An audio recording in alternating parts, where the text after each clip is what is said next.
Minta dari ibu cepat pulang. Pengen ibu di sini aja.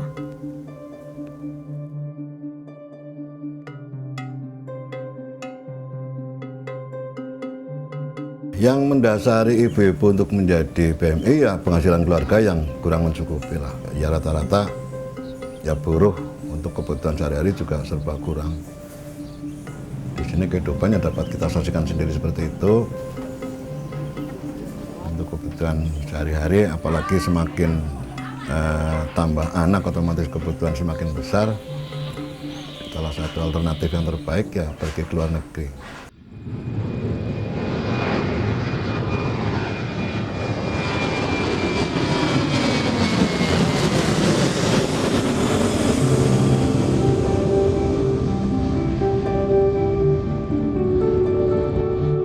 Daerah pengambilan sampel di Kabupaten Lombok Tengah, Provinsi Nusa Tenggara Barat, dan Kabupaten Banyumas, Provinsi Jawa Tengah, Lembaga Penelitian Semeru telah melakukan studi dengan mengambil sampel 400 rumah tangga migran dan non-migran dan 626 anak. Hasil survei menyebutkan dari perspektif pengasuh, 56,3% anak-anak yang ditinggal ibu bermigrasi mengalami penelantaran. Dan dari perspektif anak, 36,4% anak yang ditinggal ibu bermigrasi mengalami penelantaran. Kangen sama mereka aja, cerita sih secaling kangen. Kena mentu dengan keselip mendikruan lain ni ya. Ia tahu kan lalu. Detan selalu kedek-kedek lalu perembi, rugan kendengan syarat pembelanja ina anangan. Ia tahu selalu kiri lalu menjebrangan. Lalu itu dua dengan beli jaji melawan ulik ni di kepeng. Ada kepeng nangis. Lalu untuk sogol penganggah. Kita. Sekecil itu doang iwan meretok dan ulik di kepeng. Jangan seperti nesah ini kepeng. Lek. Nani kengerawas dan pengirim semeriak nani kepeng. Au. Terlemak lalu terbaik. Tapi nani kunsa sebalit. Balit tirano. Ali menjutik. Lima kalian kirim itu. Tengah sejutik. Aneh. Tengah segede-gede. Tira kali ketutup. Bih. Bekal. Saun kirim itu. Berita. Lemak di mana ngirim. Iya senyaur. Iya dah ngetan. Kan itu pengirim jatah apa kejaring ke ini sini ada toping kepeng. Anak yang dikatakan terlantar mengalami keterlambatan penanganan medis, kurangnya kebersihan dan sanitasi rumah, tidak adanya perhatian saat belajar anak, mengalami pengabaian dan kurangnya kasih sayang. Secara rata-rata, anak yang ditinggal ibu bermigrasi cenderung kurang cerdas. Lalu kedek, turut kanak, dia menulis sekolah. Terus dia kejelu, terus kedek wah. Gawe pokok. Ada le teburu. Tahu lu buru, kelito si kanak. Dia lalu terus nangis milu-milu. Kelito. Saya kan apa anak kan aja. Tingkangku nangis, tingkangku ngek. Ulin kami meriap, tak sogol itu baling ka. Enggak aneh teman kawe. Ulin nabi nganakan mangan. Di manuasa mangan, alik sogol. Enggak aneh kawe itu ah.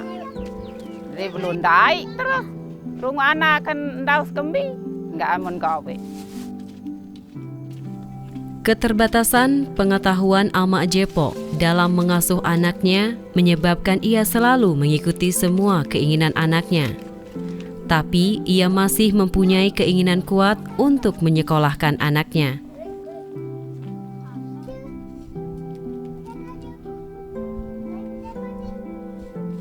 Berbeda dengan keluarga Raja Fudin yang tidak berusaha maksimal agar anaknya bisa bersekolah lagi.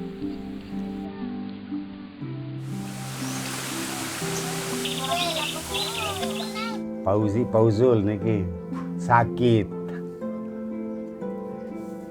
Nggak bisa dan tahu sakit mesa niki saya kembar dua-dua sakit kira-kira seminggu nah sakit di menua sehat suruh udah sekolah di mele erak sekolah. Perbedaannya Ayu dengan temannya sangat jauh beda memang. Dari kesehari-hariannya Ayu memang anak yang bagaimana ya, bisa saya katakan Ayu ini sangat kurang lah dari teman-temannya. Misalnya dari berjalan sekolah dia tidak terurus memang, dia tidak bersisir. Terus dari kesehari-hariannya di kelas memang dia anaknya pendiam, pemalu.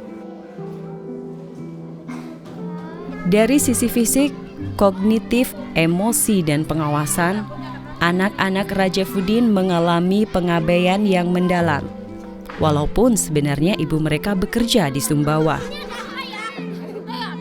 Dia tetap sekolah, kelemak lalu sekolah, kebiar lalu ngaji, lagu cuma dia putih. Kelas 2 dia mantap baca, beneh.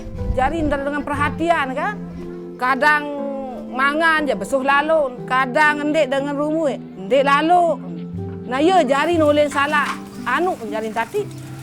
Oh, papan sarak mi je, mangan berpuasan. Papan sendara je, ndara jari saya ada pikiran, si paran. Dia pembengong kelas 2 wah. Mentoak. Berteruskan ya maas.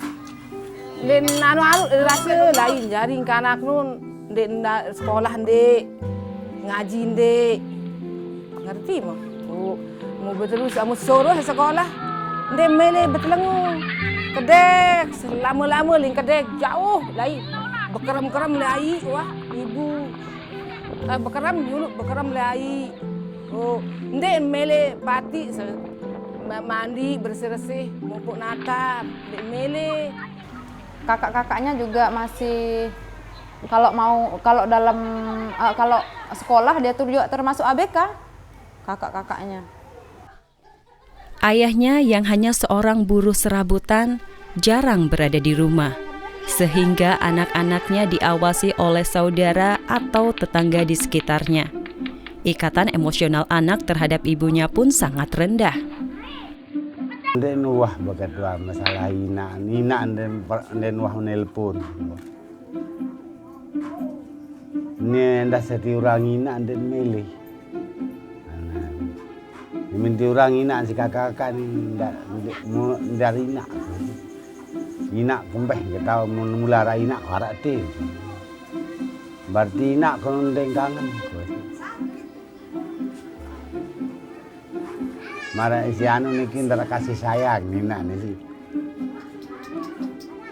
Bapak je pada tahun. Ia ndek perhatian saya nggak dinara ina dengan ninga doang tadi ampun saya tahu je. Oh, iya entah. Nah, di Nina jari bengong pikiran.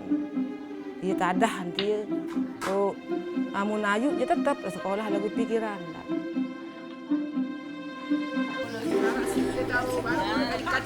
Dari hasil survei terhadap anak dari keluarga migran dan non-migran, ternyata lebih dari 80% anak-anak mereka mengalami masalah dalam dimensi kognitif.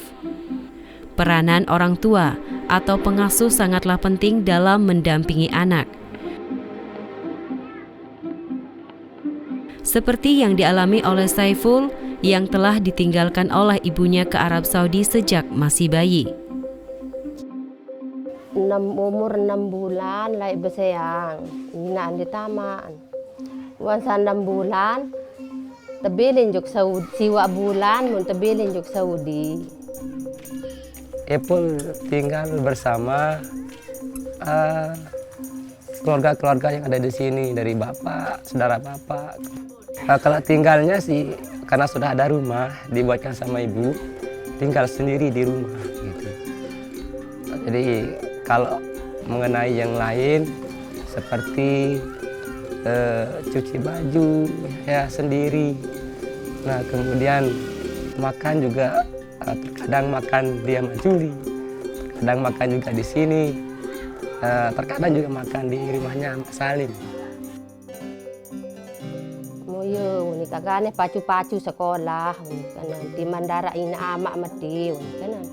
Aku wahane biaya amdet makake kanan.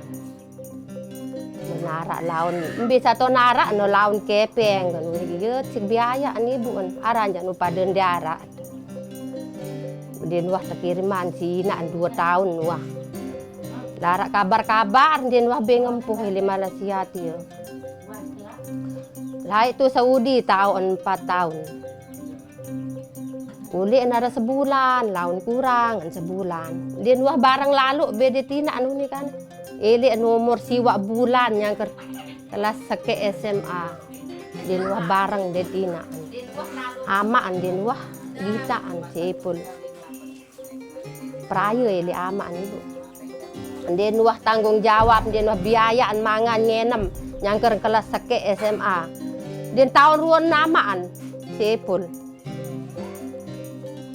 Saya lihat Ipul orangnya cerdas dari kecil sejak SD. Nah, tapi pada saat itu ada sedikit permasalahan di keluarga. Sudah mulai sedikit berkurang sejak masuk SMP. Saya nggak pernah belajar, hanya main-main terus main bola, main PlayStation,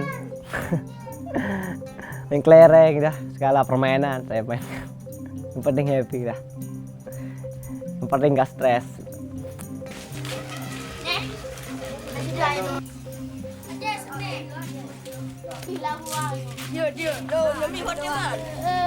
Sebagian besar anak yang ditinggal ibunya bermigrasi ke luar negeri diasuh oleh neneknya. Hanya 41,48% anak yang ditinggalkan ibu bermigrasi diasuh oleh ayah kandungnya.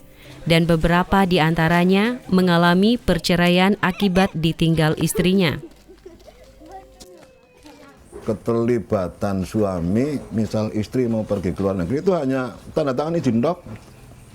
Yang dibutuhkan justru, ya misal secara umum ada persiapan untuk PMI ke luar negeri kan sampai 3 bulan, 4 bulan. Nah, misal kok memungkinkan, suami juga diberikan pendidikan khusus itu untuk menyikapi bagaimana nanti setelah istri itu pergi. Gitu. Tidak tahu bahwa orang tua saya sudah bercerai, tapi pas selesai udah persidangan, orang tua bapak masih tahu bahwa udah selesai lah, udah pisah gitu. Ya saya setuju aja ya, kan ibu kerja kan buat sekolah, terus buat kebutuhan lah ya, buat mbak juga. Kan misalkan kalau bukan ibu terus siapa lagi? Bapak jarang ngasih uang, nggak pernah malah kayaknya. Bapak ya kalau bapak mah kalau SMS jarang, paling tanya si Febri lagi ngapain, udah belajar belum, kayak gitu, tanya-tanya. Ya susah sih, kasihan saya cokan nangis batin lah mbak.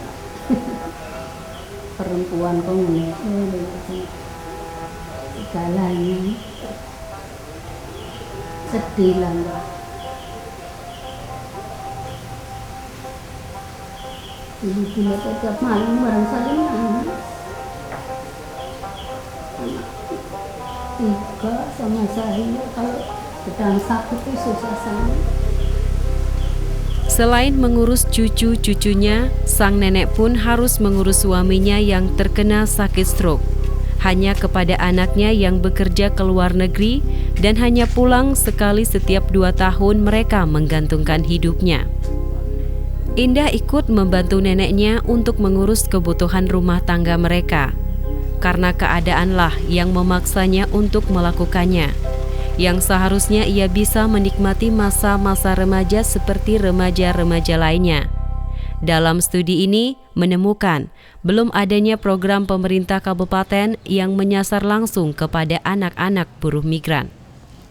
Banyaknya perempuan yang kemudian pergi menjadi buruh migran Indonesia ke luar negeri. Mereka selama ini perempuan kita pahami melakukan yang namanya expressive role. Perempuan melakukan peran-peran sebagai ibu yang memberikan expressive role seperti kasih sayang, kemudian attachment kepada anak. Nah, ketika ibu itu tidak bisa melakukan itu sampai beberapa tahun, minimal 2 tahun, artinya harus ada kelompok atau masyarakat yang menggantikan supaya peran-peran ibu tetap bisa dilakukan. Dan selama ini saya kira banyak pihak yang mestinya ikut menjadi bagian mengatasi persoalan itu gitu. Kalau dipetakan ada 3 persoalan besar yang dialami oleh keluarga buruh migran. Pertama adalah remitansi yang nggak bisa dikelola dengan baik. Yang kedua adalah disharmonisasi keluarga, dan yang ketiga adalah tadi persoalan anak-anak gitu loh. Sehingga ketika anak itu dianggap jadi persoalan yang ketiga, orang sudah mulai memikirkan bagaimana strateginya supaya itu bisa diatasi gitu. Saya punya adik 3, namanya Kiki, umurnya baru 15 tahun. Yang kedua Yesa, baru berumur 8 tahun. Andra 6 tahun. Kita 5 bersaudara. Yang pertama tinggal di Bali kerja. Terus ibu pergi ke Saudi Arabia, Abu Dhabi. Ayah saya kerja di terminal, biasanya pergi jam 9 pagi, pulangnya jam 6 sore. Kesulitannya sih enggak, cuma waktu belajarnya diatur, kalau belajarnya malam, ngurusnya sih pagi, siang gitu, sore. Tugasin di sini membantu memasak, terus mencuci, nah dan juga membantu adik-adiknya di sini memandikan gitu, merapikan waktu berangkat sekolah. Baru berangkat dia sekolah, dan tugas saya cuma mencari uang aja.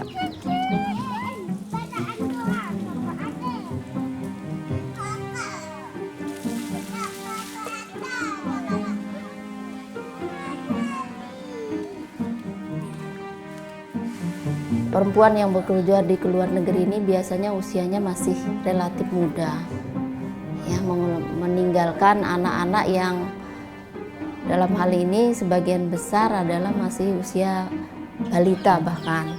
Nah, kalaupun dia tidak balita masih dalam usia wajib belajar. Nah, anak-anak ini biasanya ditinggalkan bersama ayah, yang dalam hal ini pengasuhan tidak sepenuhnya oleh ayahnya sendiri, tapi biasanya dititipkan kembali ke anggota keluarga lainnya, apakah ke neneknya, ke pamannya, atau ke orang-orang terdekat lainnya. Nah, tentunya yang dititipi ini juga biasanya punya anak lagi, jadi perhatiannya tidak akan sama antara yang memang anak kandungnya dia dengan anak yang dititip itu. Jadi seperti itu. Kemudian kalau yang tidak dititip di anggota lengkap seperti itu, dititip lagi di neneknya atau di kakeknya, yang dalam hal ini neneknya atau kakeknya itu ya tingkat pendidikannya masih sebagian besar belum mampu melakukan pengasuhan yang dibutuhkan pada saat sekarang ini. Tentunya pola asuh antara mereka dulu mengasuh anaknya dengan sekarang mengasuh cucunya sudah tidak sama kondisinya. Kalau misalnya diasuh oleh neneknya yang usianya juga masih anak-anak balita itu di bawah 5 tahun gitu ya, itu namanya golden age gitu ya, masa-masa di mana anak tumbuh dengan baik. Tapi ketika kemudian itu tidak dilakukan oleh bapaknya yang ditinggalkan oleh ibunya, ya persoalannya adalah tadi anak kemudian bisa menjadi tidak menurut, kemudian ya secara psikologis ada hal-hal yang pasti akan hilang ketika tidak diasuh secara optimal. Kedekatan Alvin bersama nenek dari ibunya adalah contoh di mana peranan orang tua hampir tidak ada dalam kehidupannya. Biasa kan dia sendiri ya di rumah, sama cucunya banyak. Nanti ada yang dipangku ya nggak boleh. Karena dia ngerasanya kan cuman dia aja kayak gitu sih. Karena memang dia aja yang nggak ada ibunya kan. Kalau yang lain kan ada ibunya. Ya bapaknya nggak ngikut sampai sekarang, nggak pernah datang lagi ke sini. Karena anaknya juga ditelepon nggak pernah mau ngomong, jadi bapaknya juga nggak pernah telepon. Alvin pengen ketemu bunda kan? Pengen ketemu bunda. Ayahnya yang telah meninggalkannya sejak ia kecil menyebabkan tidak adanya figur ayah dalam pikirannya. Ibunya telah bekerja ke luar negeri sejak ia kecil. segala kasih sayangnya tercurahkan kepada neneknya, seperti yang dialami Saiful saat ditinggalkan kakek neneknya. Waktu Inak pergi, kata nenek, setelah saya umur 6 bulan. Setelah Inak pergi, nenek sama kakek yang ngurus. Tapi setelah nenek meninggal,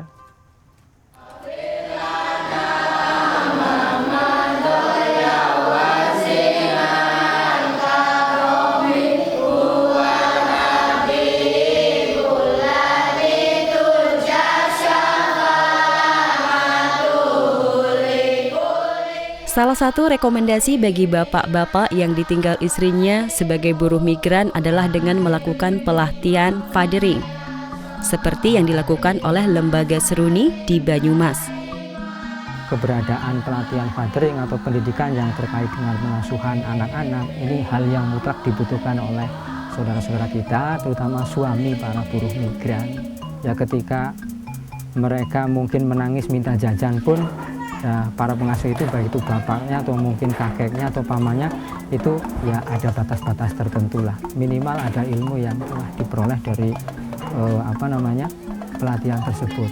Contoh misalnya kalau anak menangis tidak lantas serta-merta ini uang untuk jajan kemudian mereka diam, tapi minimal ada nilai-nilai pendidikan yang apa yang mereka minta tidak semuanya diberi begitu saja. Ini terkait dengan jajan misalnya. Untuk pelatihan fathering yang diberikan itu materi tentang pola asuh anak, tentang tumbuh kembang anak, kemudian gizi dan kesehatan, kemudian bagaimana cara berkomunikasi dengan anak, seperti itu. Kami juga saat ini sedang merancang bagaimana ada strategi pola asuh yang tidak hanya dilakukan oleh orang tua mereka atau si bapak ini, tapi dilakukan juga oleh lingkungan masyarakat sekitar dan organisasi-organisasi masyarakat yang ada di desa itu yang berdekatan langsung dengan komunitas buruh migran ini.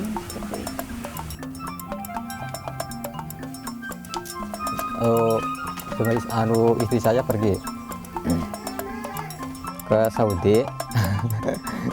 Saya merasakan merasa bingung lah. Ya memang waktu dulu itu saya banting tulang untuk kerja sambil ngomong anak gitulah. Ya kadang-kadang gini, merasa kasihan sama anak itu tiap harinya.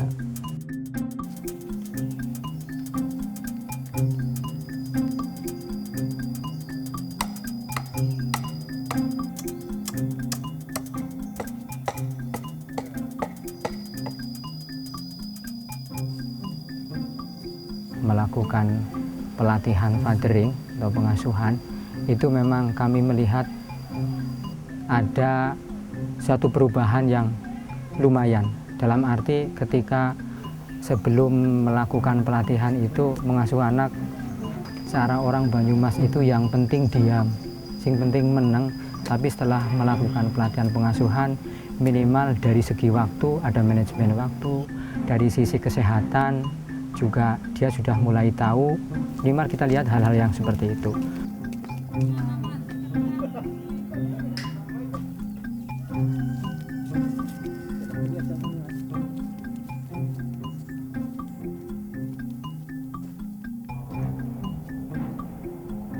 Istri saya bekerja di Taiwan, kurang lebih itu 2 tahun.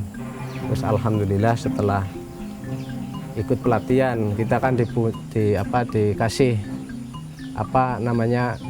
pelajaran lah, cara bagaimana kita bicara sama anak.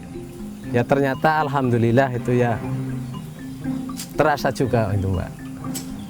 Itu kesulitannya itu kan cara memberitahu atau ngasih, misalkan anak kita mau jajan yang tidak istilahnya pas itu ya Mbak ya, saya larang itu kadang-kadang kan belum mau juga itu Mbak.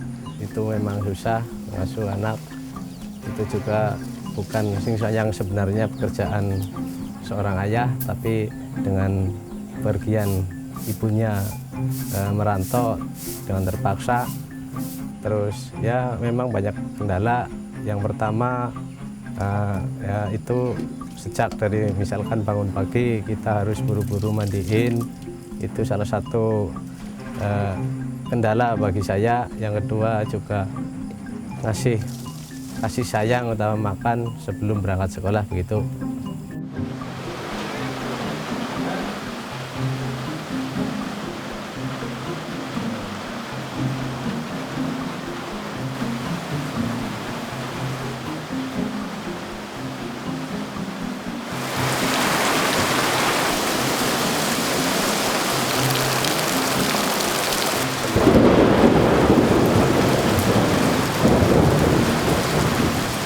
Kalau sama istri itu hampir setiap hari telepon. Mungkin kalau malam juga anak mau telepon juga sama anak.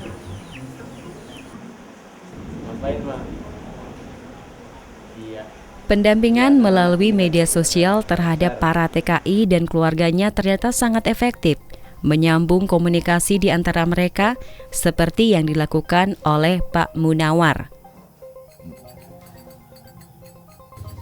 Pengelolaan keuangan bagi para buruh migran secara terencana akan sangat membantu kemajuan para buruh migran, seperti yang dilakukan oleh Ibu Ramadhani.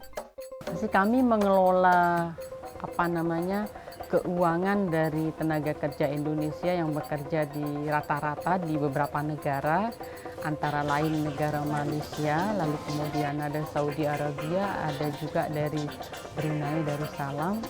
Itu kita istilahnya atas kepercayaan dari keluarga ini, mulainya sejak ada suatu kesepakatan dari sejak awal dia berangkat dari sini mengambil nomor rekening saya.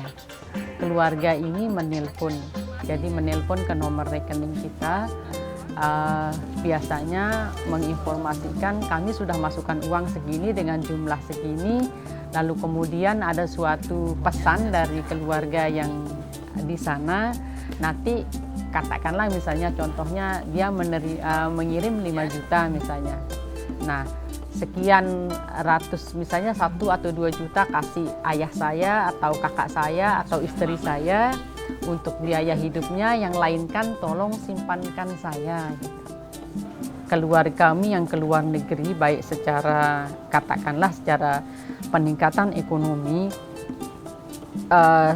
kalau kita lihat sepintas memang perubahannya sangat bagus, katakanlah taraf hidupnya. Jadi dulu kalau mungkin Mbak Ipi ke sini kira-kira 10 atau 5 tahun lalu, ini adalah sebuah rawa-rawa yang rumahnya hanya terbuat dari katakanlah hanya daun alang-alang yang belum istilahnya permanen, tapi alhamdulillah secara bertahap-tahap perubahan rumah yang sekiranya seputaran ini sudah rata-rata permanen dari segi kelayakan tempat tinggalnya. Lalu kemudian untuk tambahan modal, alhamdulillah sudah sampai bisa membeli ternak, lalu kemudian bisa juga istilahnya menanggap sawah, namanya kalau bahasa sininya tuh sewa kembali sawah, itu menanggap sawah.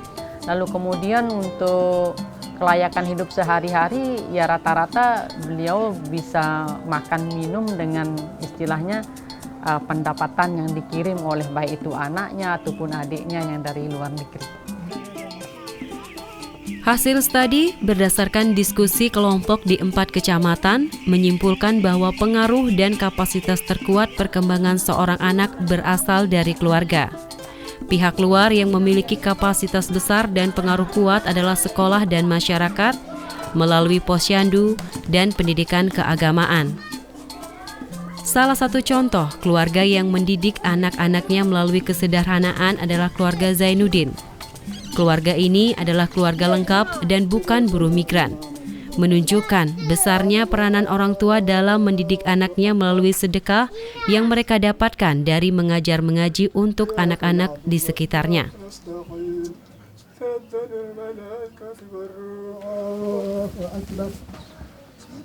Menurut saya, mereka itu lebih utama ke tingkah laku mereka begitu. Dia mencontohkan misalkan kesehariannya dia ke masjid, mungkin tujuannya supaya saya ikut seperti mereka begitu. Jadi dia lebih mencontohkan yang positif lah. Dia sedikit ngomong tapi lebih ke contoh. Kenapa orang tua saya menyekolahkan saya? Yang sering saya dengar itu mereka tidak ingin saya hidup seperti mereka begitu. Jadi mereka itu dia sering cerita, dulu saya jadi petani begini-begini, sering rugi, capek kerja di sawah, itu dia bilang.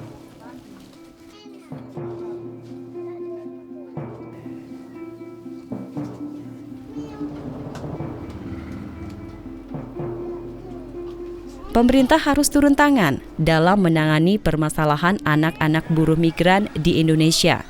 Bahu-membahu dengan lembaga kemasyarakatan maupun universitas demi masa depan anak-anak Indonesia yang tangguh.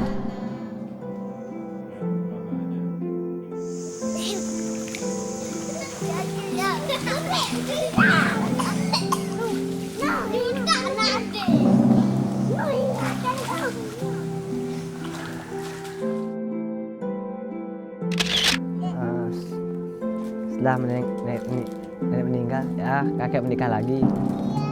Karena kakek waktu itu nggak ada yang ngurus, makanya dia nikah lagi. Nggak ada yang beres-beres rumah, masakin dia. Sulit itu banyak ya, Bu. Sulit uang, sulit pekerjaan gitulah. Bingungnya kalau nggak punya uang, bagaimana caranya? Sebentar, dekat dulu ya Mbak. Ada ular itu Mbak. Sebentar. Ini cukup bahaya. Ini ular bahaya ini, pelang.